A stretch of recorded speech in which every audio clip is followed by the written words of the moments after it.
Hello, everybody. Welcome to another episode of Spring Fever. As always, it's me, XFL Jim. Yes, I'm staying with XFL Jim. It's me, XFL for the love of fucking football. Jesus, dude. I wasn't expecting that, dude. No, you never expect it. And as always, we're joined. It's been a while, but we're joined by the one. He needs no introduction. It's the man, the myth, the legend. It is Uncle fucking Rico! Let's go! UFL, baby! 2024!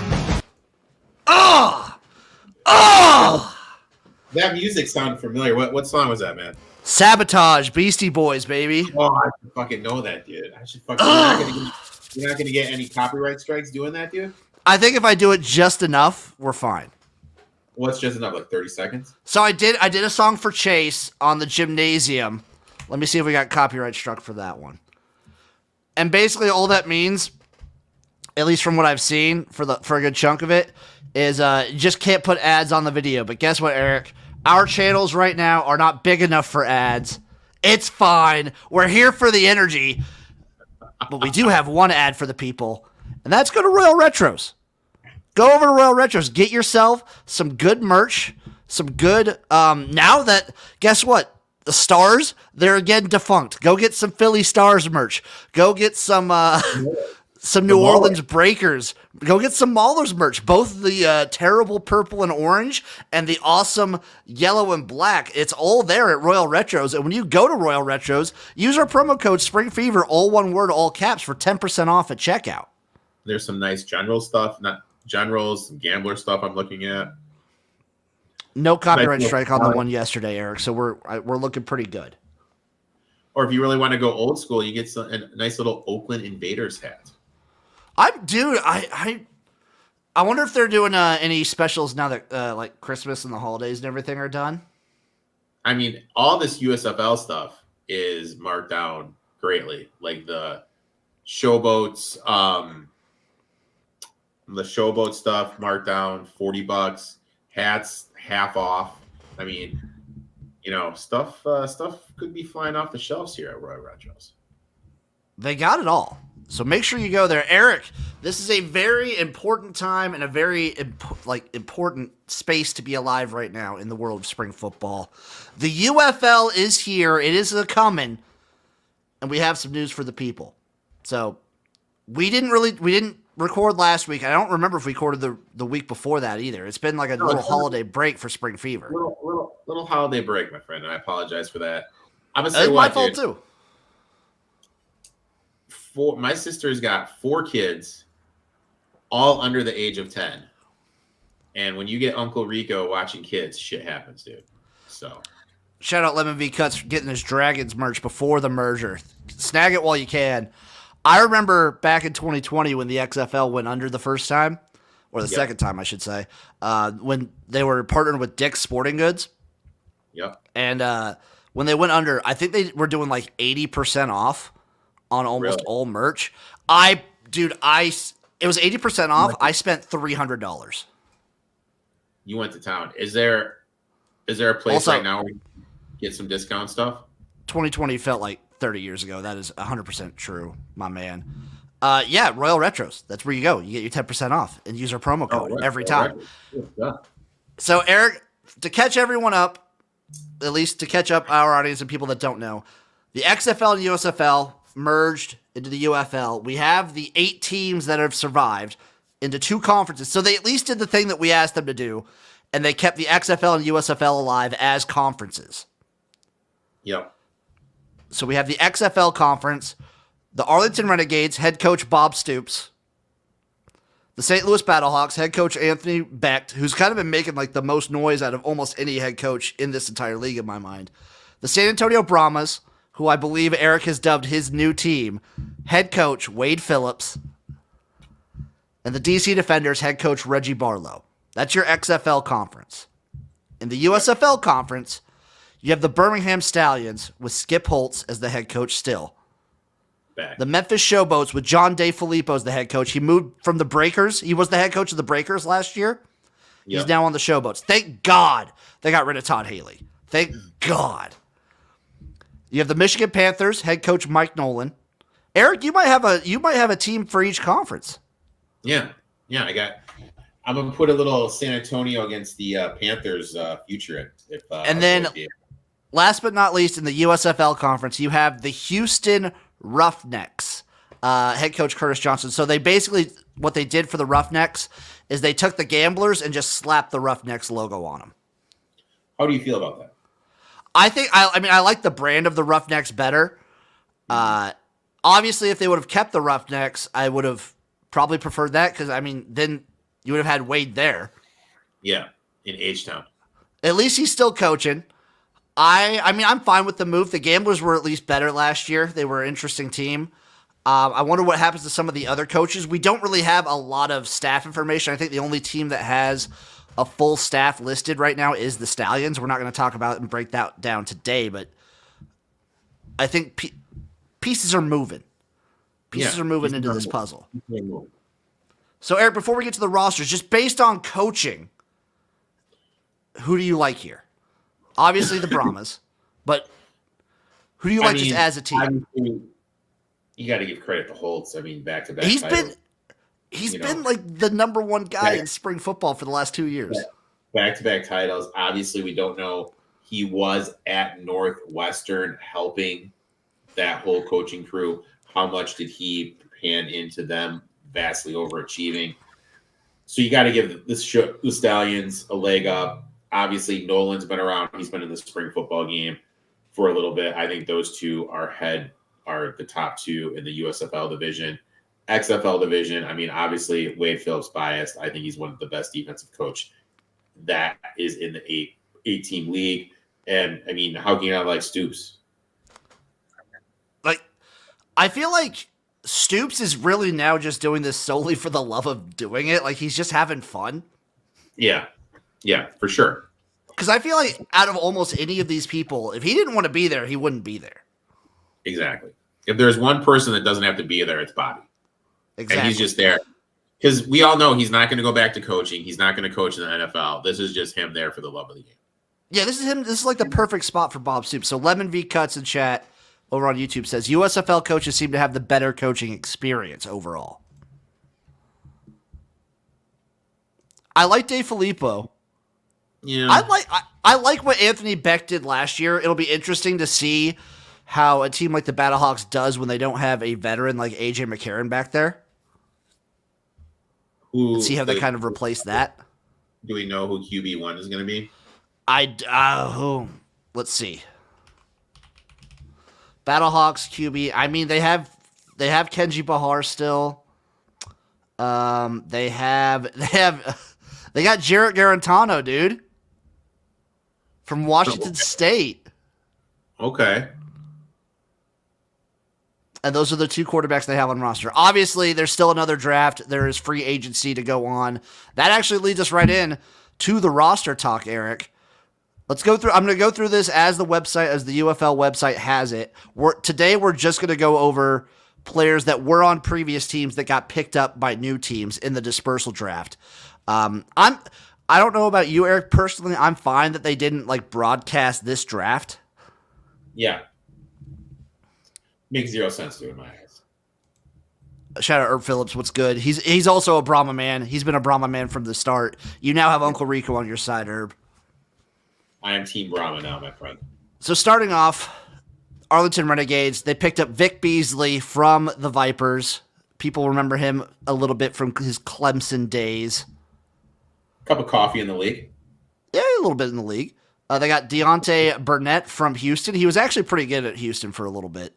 Yeah. Houston, down the stretch, did have some quarterback issues, but at the start, they were firing.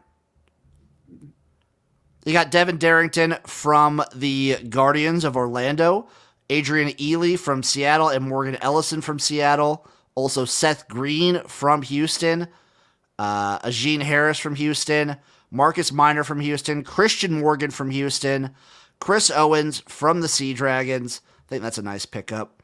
Roderick Perry from the Roughnecks, Lindsey Scott from the Roughnecks, and LaRon Stokes from the Vipers. How do we feel like the Renegades kind of pulled out? I think it's fine. Decent. I like, obviously Vic Beasley. You want to get him back in, but I it's I just think tough to say. Like, we just don't know how everything's going to mesh together. I think a big thing for the Renegades in particular, and this is just me like scrolling through their roster pretty quickly. I haven't done like a full deep dive. It's not who they added as much as who they kept. Yeah. Like obviously they kept a lot of that defense intact, and keeping Luis Perez, my man. Yeah. They got the man. Shout out Michael, my man. This guy is one of my favorite guys on Twitter. He's one of the XFL, USFL homies. QB1 makes or breaks a team. It'll be interesting to see who the Battlehawks pick up. Yes, it will. Up next, Eric, we have the Birmingham Stallions. They added Calvin Ashley. Did Payne return to the Renegades? I believe he did. Let me take a look. Yeah, Donald Payne is on the Renegades. And so that's pretty good. I mean, they got Payne, got Perez. That's actually a pretty solid roster, dude. And I still believe they have the best kicker-punter combo. They still have Marquette King, and they have Taylor Russolino. Especially with Aubrey being out of the league. Yeah. Next up, we have the Stallions. They got Calvin Ashley from the Generals, Marcus Baugh from the Breakers, Chris Blewett. They replace Brandon Aubrey with Chris Blewett, who was also a fantastic kicker from the Maulers. He was a great kicker, too. They got Cam Carter from the Generals, Daniel Isom from the Stars, Hercules Mataafa from the Generals. I like that pickup a lot. They got Chris Orr from the Generals, and they got Henri St. Amour from the Breakers. They got Channing Stribling from the Stars. They got Eli Walker also from the Maulers, and they got Jameis Wiggins from the Breakers. I think the Stallions really did well here. When I was looking at these, I think on paper, that's the key word. Those are the key words. They have the best roster. I would 100% agree with you. I think Jamar Smith is probably one of like the top 3 quarterbacks in this league easily. Yeah. At top of the rest of their roster. They kept a lot of guys, and the guys they added are big makers. Michael in the chat, surprised XFL teams didn't snag Dormady. He looked good towards the end of last season. He did. He did look good. I wonder if I bet a couple of those guys might be waiting till free agency. So I want to see how that kind of works out. Also, Eric, little QB competition in Birmingham. You think Adrian Martinez can get a shot? No, I don't think. I don't mean to be So I think guys like him could be successful in this league with the double pass stuff. Yeah. For like gimmicky plays. Put him out on the edge or something. He's no dice in this league, my friend. No dice. Yeah, Lemon isn't Jamar Smith competing with another? Yeah, right now it's Adrian Martinez. So I favor Jamar there. I favor Jamar there too, my friend. Up next, the DC Defenders. They got Deontay Anderson from the Vipers. They got Elijah Blades from the Roughnecks. Jean Delance from the Roughnecks. Jordan Evans from the Sea Dragons. They got DeAndre Francois from the Guardians. He's still kicking around. They got Trent Harris from the Roughnecks. Donovan Jeter from the Roughnecks. George Moore from the Sea Dragons. Adam Sparks from the Vipers. And Tisdale and from the Sea Dragons, and Tim Ward from the Roughnecks. I kind of like this pickup. It'll be interesting to see what they do at QB. Yeah, whose name didn't you say? I said DeAndre Francois. Yeah, they don't have last year's quarterback. No, they don't have. I believe they don't have either of them because they had your boy from Houston. Yeah, Erik King. Yeah. So I don't know. Where did Erik King go?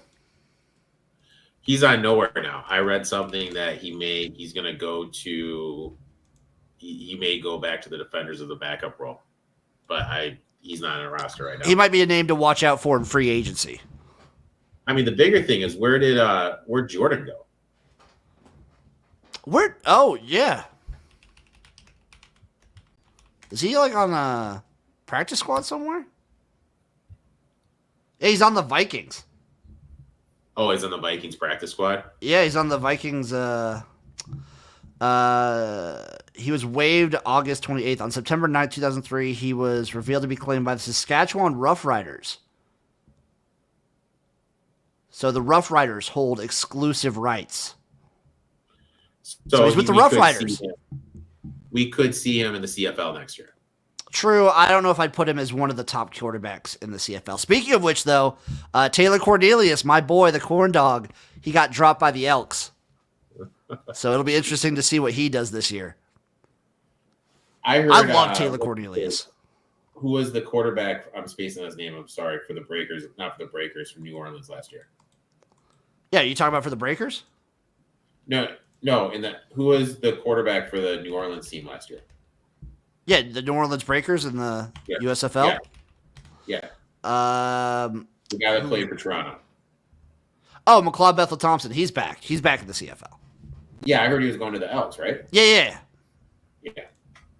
I think that's a boost for the Elks, honestly. Up next, the Houston Roughnecks. Paul Adams from the Breakers. Isaiah Battle from the Generals. I think that's a really nice pickup. Braden Bowman from the Generals. Woody Brandom from the Generals. Reuben Foster from the Maulers. He was awesome on the Maulers. Shamarius Gilmore from the Stars. Cyril Grayson from the Stars. Isaiah Henney from the Maulers. Also a nice pickup. Reggie Howard from the Breakers. Like that move. Ryan Izzo from the Stars. Toby Johnson from the Generals. Jack Kramer from the Breakers. Robert Myers from the Generals.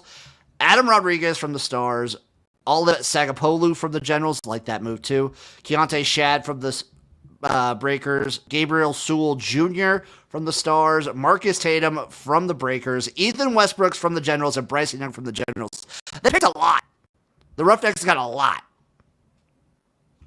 But they don't know who their quarterback is. I mean, they got Hall as a wide receiver who, had a decent season last year, over 500 yards, 4 TDs.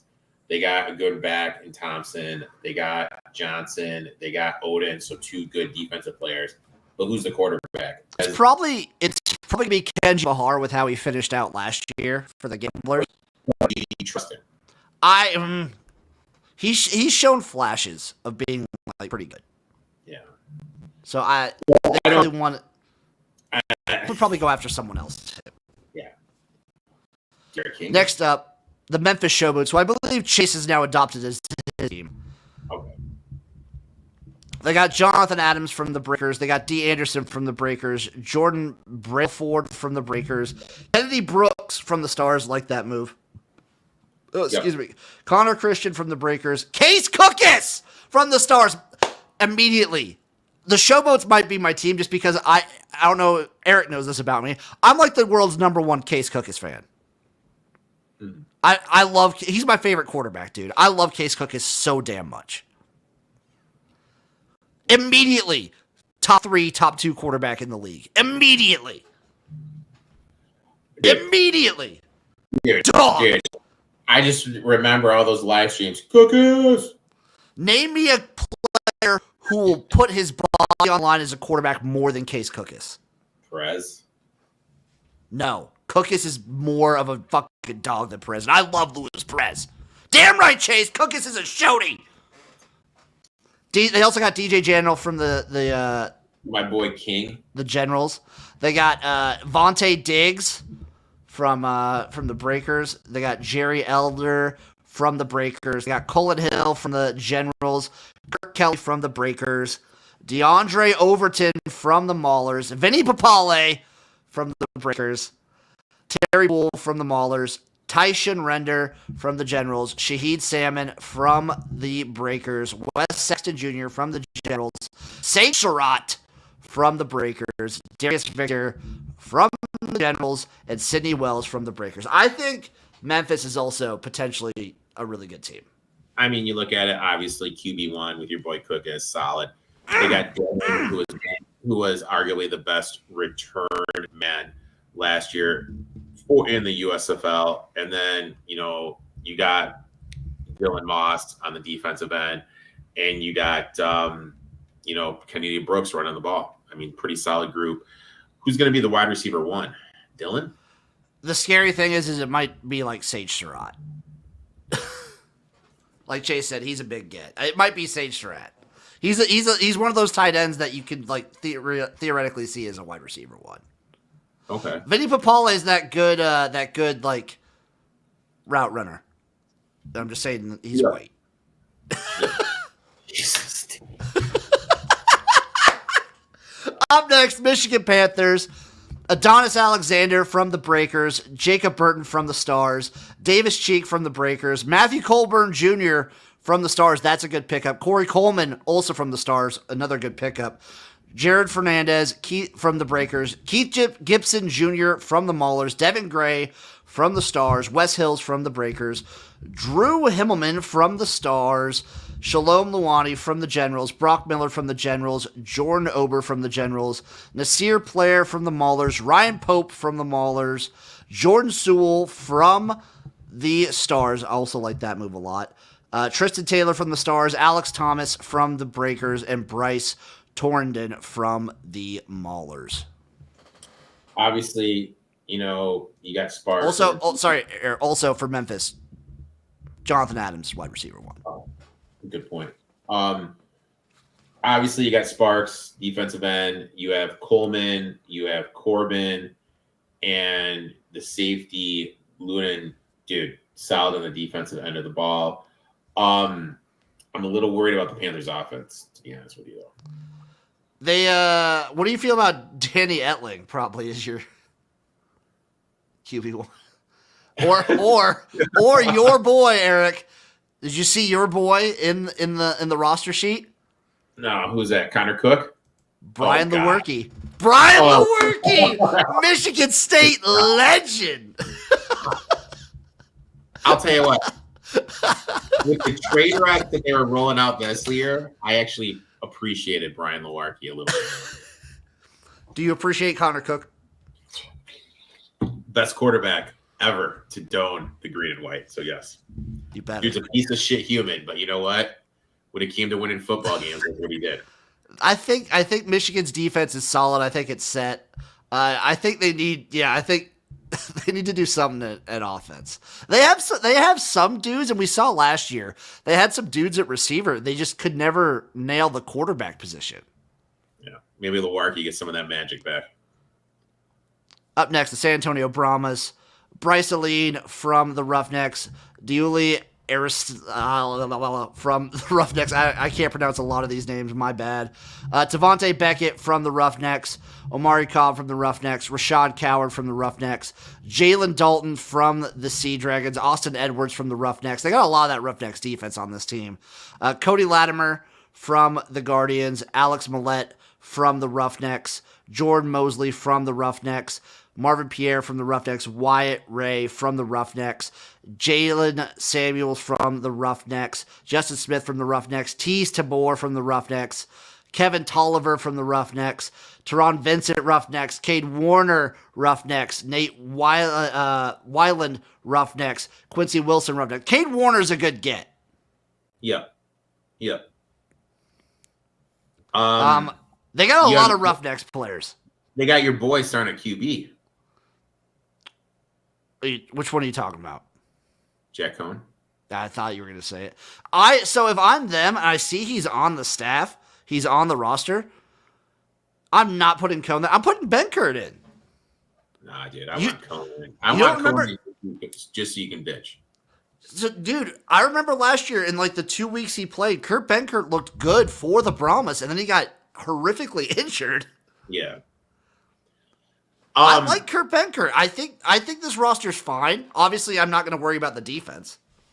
Oh yeah, I mean they got Vincent, who's like Lemon said here. Wade keeping his boys, basically moving everyone from the Roughnecks over to the Brahmas. Yeah, Wade's Wade, man. College coach. And the Brahmas already had like a pretty good defensive staff, so like defensive rosters. Ready to go. Obviously the worry is the quarterback position. You do have Cade Warner, the wide receiver, so you have that chain mover. I'm not really sure about the quarterback position. And as the guy mentioned in the comments, if you don't have that QB1 position, it's really hard to be successful in these leagues.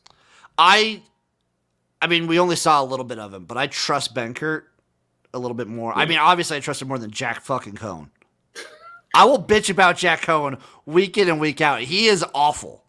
Get him off my TV. Jack fucking going. Keep Wisconsin quarterbacks for the most part off of. Honestly, now with how bad Russ has been playing in the last 2 or 3 years, keep all Wisconsin quarterbacks off my TV. Just get him out of there. He's done, dude. He's done, man. I hated watching Graham Mertz at Florida this year. Get them all out. Isn't he back one more year? I think so. Up next, we have the St. Louis Battlehawks. They got Anthony Siofi from the Vipers. That's a good get.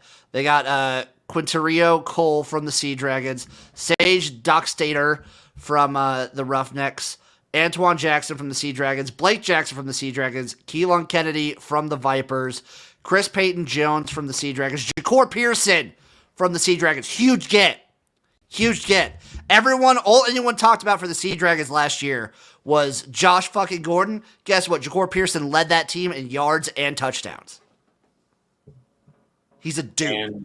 And yeah. And also, Josh Gordon is like done with football, I think. He retired? I think he's just done. They got Jack Snyder from the Roughnecks, Justin Turntine from the Sea Dragons, Donovan West from the Vipers, and Mikhail Wright from the Sea Dragons. I think this is a pretty good draft. It's a pretty good get from the Battlehawks. They got the XFL Defensive Player of the Year in Pitta too, right? Yeah. And then the issue with them, I'm sure you're going to say this, who's going to be throwing the ball? Because they have a lot of the same roster. Like they still have no AJ. It's no McCarthy. They still have Akeem Butler, who didn't work out in the NFL, but I think in these kind of leagues, he's bigger than a lot of these players as a wide receiver. You have two good wide receivers, but you need someone to throw him the ball. You got Max Borghi, but what they're sitting at quarterback right now is, what did I say earlier? Who do they have? Oh my God. Do they not have anyone listed at quarterback right now? Look at this roster, Eric. Tell me what you see. See if you see it. Manny Wilkes. You see one? Yeah, all the way down at the bottom. Manny Wilkins from Arizona State. And they also have Nick Tiano. Yeah, from Chattanooga. Okay. They'll probably also be looking in the free agency. You think? You know what I hope? You know what I hope more than anything, Eric? What's that? I hope Danuch falls. I hope Danuch comes back. If there's one name I love yelling more than Cookus, it's Danuch, dude. It's Danuch. Are you drinking out of a Stanley Cup, dude? This is like an off-brand. Okay. I could see you being a Stanley man, dude. I'm not. I'm very much not. Eric, they're doing it, as I mentioned earlier, so they're doing another dispersal draft for all the other players who weren't included. This is like a protected draft. So they're doing another one next Monday on the 15th for a bunch of the other players. And then it's free agency after that. After that, training camp starts February 24th. Basically a 1-month training camp to get everyone up to snuff. I assume they're going to go over the rules and everything beforehand. So they're starting with a 75-man roster for training camp, and they're shrinking it down to 50 for the season.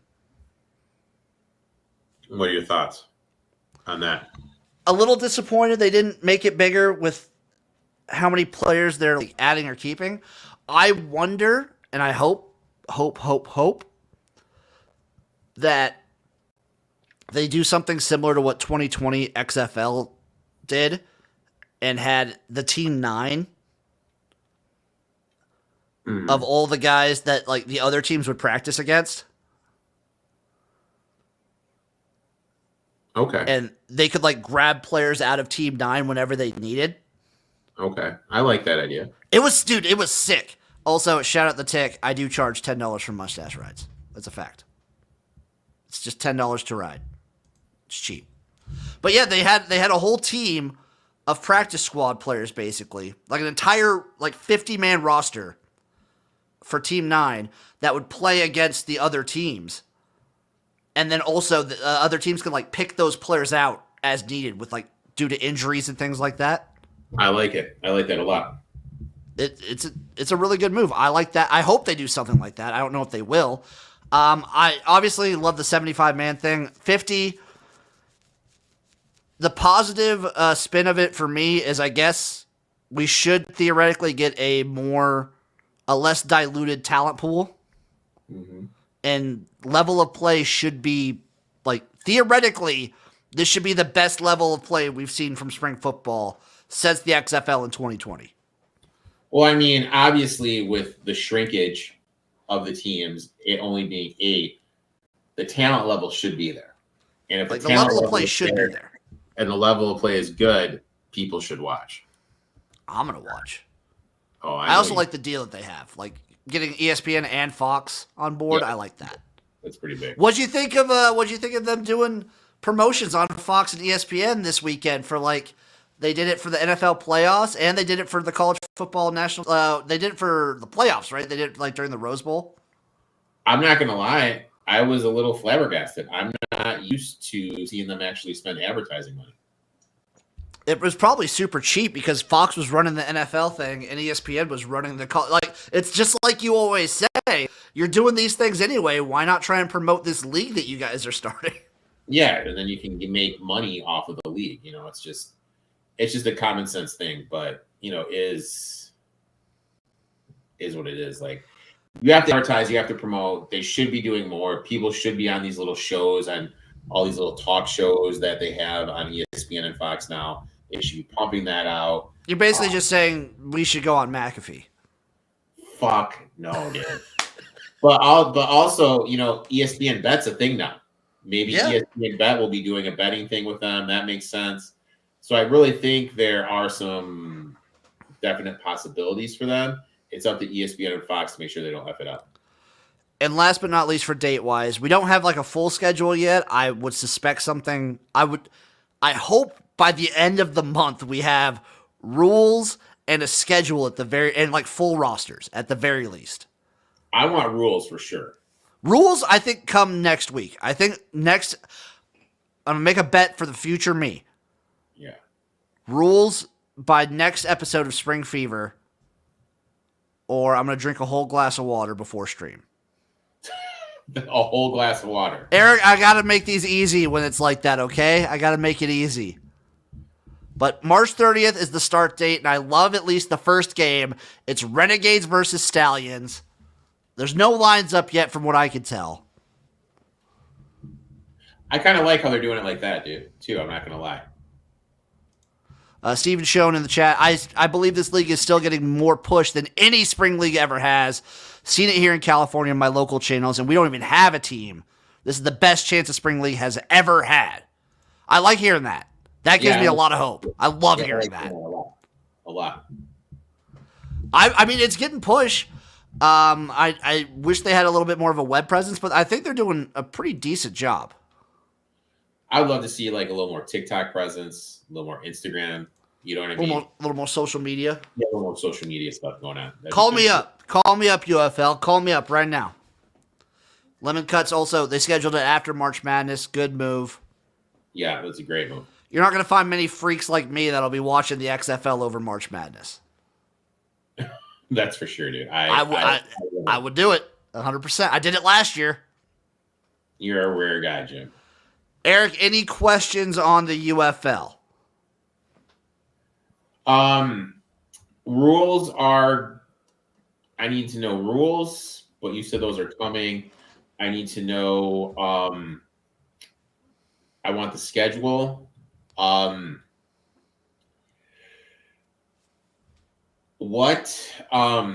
I word this? Are the games going to be Saturday, Sunday still? Are they going to throw in some Thursday stuff? Is it going to be all weekends? I would assume they're going to keep the weekend deal. That's my assumption. And how is the hub stuff working? Is everything going to be based down in Texas? The hub, so I can answer the hub question. The hub is going to be, it's basically going to be exactly like the XFL was last year. Everyone is in Arlington, and then they fly out to their markets. So they're in Arlington practicing. Yes, and then they fly out to the markets. Now, I'm using the Panthers as an example. great ties to great ties to the city of Detroit with everything they're doing. Do you think that affects the attendance? It might. That's a potential worry. I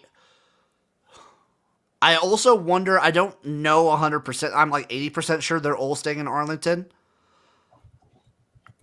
I would. It might. Unless they do. So maybe if the team's not there, that's one thing. If they have like community outreach people in each market still doing stuff during the week, I think you might be okay. Okay. Because I just like, know, like, as long as you have like a big. I felt I think like them and the Stallions, they really connected with the communities and everything. They had a good presence. With them not being there, how is that going to affect their attendance? That's one thing.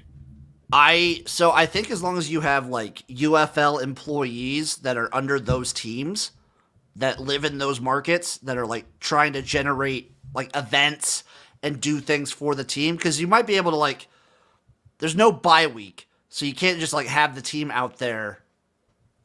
Like you can't like fly out a couple players in the middle of the week for no reason. But I wonder if you have like employees there doing like community outreach programs and doing events for the team, and then you make Saturdays or Sundays like these huge events, like these big day-long events for the Panthers or the Stallions. I wonder if that kind of helps with that regard. Because also, remember, the ticket price is going to be going up a little bit too. Where are they going to? I mean, I don't know for sure. They have like the season ticket stuff out right now. But like, it's not going to be kids get in free. I bet it's not going to be like the USFL's prices were, where it was like $10 and then kids get in free. Like everyone under 12 gets in free. Right now, I'm looking right now for the Michigan Panthers 2024 season ticket deposits are $50. So the deposit for the ticket is $50. I don't know how much season tickets are going to be. That's not bad. I mean, we don't know what the actual ticket price is going to be though. Okay. But I think there's ways they can kind of like salvage it and keep the fan bases engaged. It's going to be a little more difficult for those markets. Yeah, I don't know. I thought that was the one thing that kind of stood out to me is like, how is that going to affect it? I think as long as you can keep game day like a big event and be there and be productive and proactive, I think you're okay. I think the most important day is obviously game day. And I think as long as you have someone in the community, like a couple people in the community, like keeping things active and keeping things like going throughout the week, you can be okay. Now, you went to a game. I went to a game, but I went to a game in the worst venue with one of the worst teams. Do you feel that? How do you feel tailgate? How is tailgating at these? And do you feel this is something they could make better to improve the in-game experience?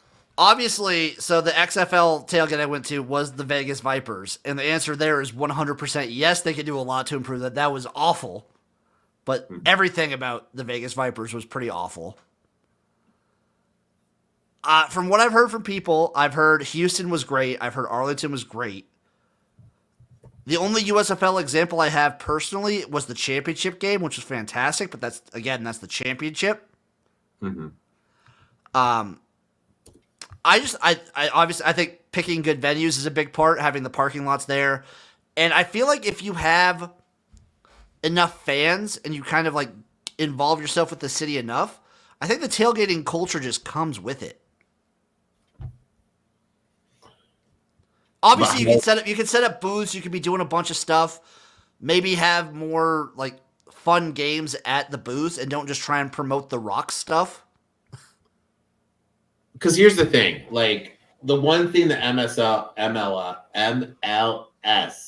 did really well is all their arenas and everything were put close with bars. So they were able to get a lot of little cross market. Hey, go to the bar, come in. Oh, take your ticket stub, go to the bar, get a half price drink, free beer, half price app, whatever. Do you think they could do that where these teams, to improve attendance, do some sort of deals with local bars that are close I to could the very stadium? easily see something like that with like local I mean, businesses or bars or something. because the MLS did that, and it just, as soon as they started doing that, it just kind of bloomed. They did a great job of going into the communities and really being one. But I hate to go back to my thing, but I really feel with everyone being based in Texas, I don't think that's going to happen. Yeah, I think it's difficult to start. It'd be difficult either way because they're either doing this or they're doing hubs. Yeah. So they'd either be doing this or you'd have two teams in like 4 markets still. So then you take San Antonio, put them in like in Arlington, so either way you're kind of biting a bullet. Yeah. And they did say like that within 5 years they want to like franchise these teams and sell them, which in that aspect they would be in the markets then. I think it's a little too fast, dude. I think so too. I mean, I think a lot of it, like I think the community aspect is extremely, extremely important. All in all, it does come back to the TV and the TV numbers. Yeah. So we'll see how they do on both those regards. I'm excited. I can't wait. I feel like every week we're going to get some sort of news dump about the UFL. It's only going to get more and more like bigger news items as the league approaches. Other leagues, other news, Eric, as we move away from the UFL. Starting April 27th, we have the Arena Football League coming back. The AFL's here. It's back. 16 teams, baby. It's back. And I'll tell you what, you made a good point.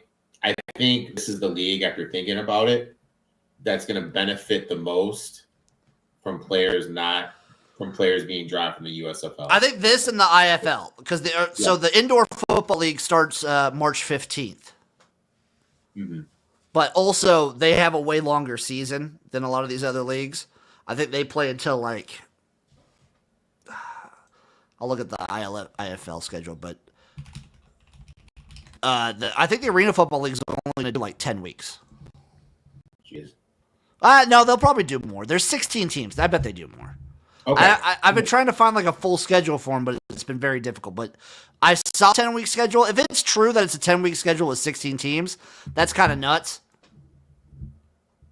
But I'm excited for the season.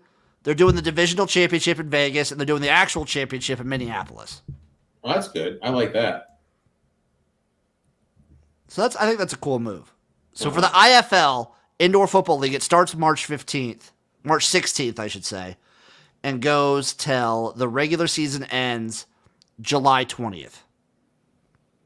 July 20th. Okay. So right. March to July. Oh, that's not bad. That's the IFL. The AFL, the Arena Football League, I'm not 100% sure. It's been kind of difficult to find information for me, at least. But I'm excited. It's going to be a very, very busy season for me because I'm trying to make a promise to myself. I wrote, Eric, in my little diary, my dream journal. I want to get more into like the arena leagues this year. I want to watch more IFL and AFL and like get into these leagues. I want to go to an arena game. Jim, I'll tell you what, if one was close to me, I'd go with you, my friend. Guess what, Eric? There's an arena football team in Council Bluffs, Iowa. All right, let me. It's not that close to you. Where is it? Council Bluffs, Iowa. Council Bluffs, Iowa. Jim, you know what, dude? That's only a 7-hour and 13-minute car ride for me. That's a long one. Going through Davenport and Des Moines to get to old Council Bluffs. Don't know if it's worth it for you. Why is Council Bluffs famous, buddy? Let me ask you that. It's basically just attached to Omaha, but there's some football player that went there. It is known as the gateway of the American West. It's also known as the fucking armpit of a city. I hate that town. Oh, why do you hate? I didn't know you were such a Council Bluffs historian. Oh, it's basically attached to Omaha. Oh, okay. All right. Yeah. I knew it. Max Duggan was from Council Bluffs. Max Duggan. Yeah, Max Duggan was from Council Bluffs. Okay. All right. Because I remember people talking last year, like, why didn't Nebraska go for Max Duggan? He's right there. Yeah. Okay. All right. Last but not least, piece of information, Eric. The X League capped off its season with the Rice Bowl. I just want to vent real quick. Unable to watch it live. I was unable to watch the Rice Bowl live because X League TV, they had to do a delayed broadcast. You can only view it live, I believe, if you live in Japan. What? I was disgusted. I could watch delayed, like the next day I could watch the whole game. I was pissed. I sat down, I had my meal, my dinner right in front of me at like midnight. I'm like, I'm going to watch the Rice Bowl, watch the Impulse versus the Frontiers, and no, I got denied. Maybe it's my fault, maybe I did something wrong, because the website's in Japanese, but as far as I could tell, you didn't use old Google Translate? I translated the website, but as far as I could tell, I was unable to watch it live. Which is, from what I can tell, is not going to be the case with the Dream Bowl. For those of you who don't know, the Dream Bowl is the Japanese All-Stars versus the Ivy League All-Stars. Okay. They play January, I think, 26th. Okay. Or 27th, or 20. They play January 21st. It's the 21st. It's the Ivy League All-Stars for the Japanese All-Stars. And the wrinkle for the Dream Bowl this year is the Japanese All-Star team gets to consist of American players who play in the X League. Before this year, it didn't get they weren't allowed to include any Americans.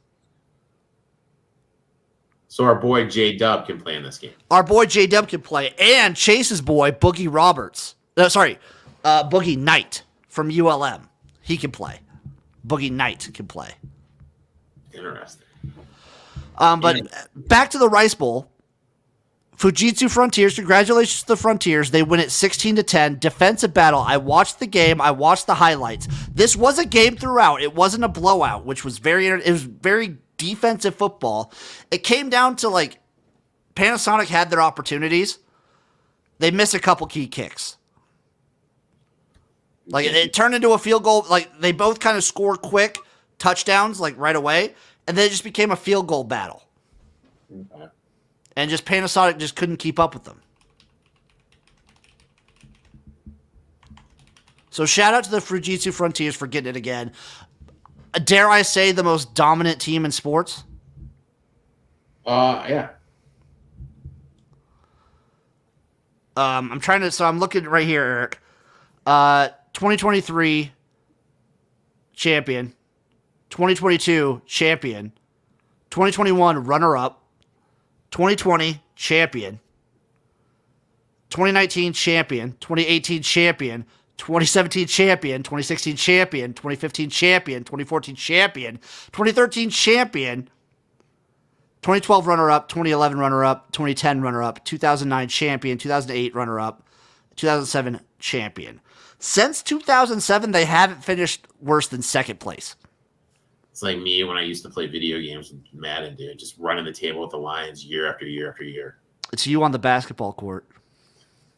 Back in the day, my friend. Dominant. This is an insane run. Oh, it's absolutely insane to be that dominant year after year after year. But I mean, maybe this is a dumb question. I really don't know. What's the roster turnover like there? There's probably a crack. Because once you sign to work for the team, you don't. So it's. I feel like it's different for imported players. I feel like roster turnover in the X League is not nearly as crazy. Yeah. The only thing that's probably getting turned over, I would assume, are some import players.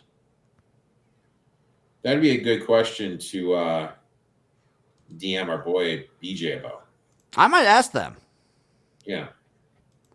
You think we can get Trayshawn Nixon on? Have we tried? Trayshawn Nixon. Or Joe Mathis?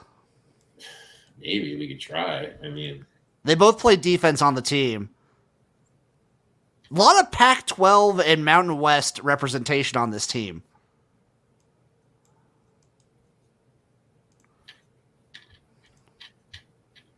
We're gonna try. Eric. Let's try. Do we want to get? Let's try and get some more interviews this year. Okay, who do you want to try to get? I don't know. Well, let's try. I feel like we could use a third person here every once in a while to kind of shake things up. Samaji Grant. That'd be a good move. Arizona man. Maybe we can talk to Austin Flynn. Bring Chase on. He's an Arkansas guy. Well, maybe. He's a former player. I don't know. That's something to spitball. It's something to spitball off camera. Erik, any other things you would like to talk about or discuss before we dip out of here? This has been a hell of a show. No, excited for the season to finally get started with the UFL, and maybe I'll dabble in some arena league and stuff. So you're lucky that you have DraftKings and FanDuel. You will get IFL lines. They post indoor football league sports lines, I believe, on FanDuel. Okay. So I need to figure out a way to like get in on this because these offshore books that I use, not cutting it with the IFL or AFL.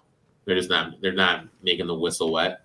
No, they don't put any lines for like indoor football league. Obviously, the IFL tried to do it a little bit more this year, but like I need lines. I want lines. Maybe if I have to go to my local sports book and get a paper ticket for all my arena football action, that'd be awesome. I won't be upset. I will not be upset. That'd be awesome, dude. I'd love to see you do that. I would post it every time. Erik, I would do a live show from the casino. I don't think they let you do that, but okay. I don't give a shit. I'll do it from my phone. I don't give a fuck.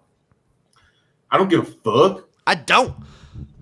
Awesome show. Thank you all for watching. Go to Royal Retros. Use our promo code. We love you. And we'll see you next time for another episode of Spring Fever.